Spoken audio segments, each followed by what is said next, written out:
once you have converted from SC/ST into Christianity, you do not have the benefit of caste because Christianity does not recognize caste.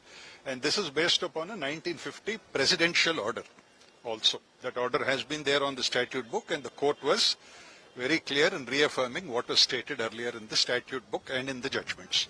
The reservation policy for Dalit Christians and Dalit minorities is still pending in Supreme Court.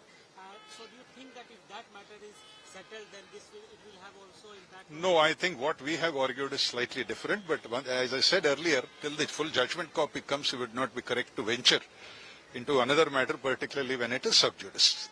The current judgment, does it resolve the issue completely? It does. In very categorical terms, it says who is entitled to claim the benefits of the Act, who is not entitled to claim the benefits or the protection of the Act. The situation can only be changed if somebody comes in the court in form of a review or challenging that. That is an option that is open to them. We cannot prevent them from saying it. As far as things are for today, I am talking of what we all as a team submitted. The tendency of the larger issue won't affect today's life. Should not affect today's. It was a case of where a person who was professing Christianity has filed a case under the SC/ST Act against somebody in the village.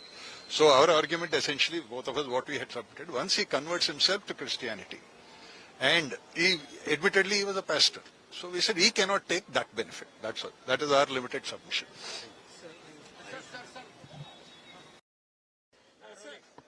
So what is the order which was pronounced today regarding the application of SC/ST atrocities? That today the Supreme Court passed a very important order, an order that will have repercussions all over the country.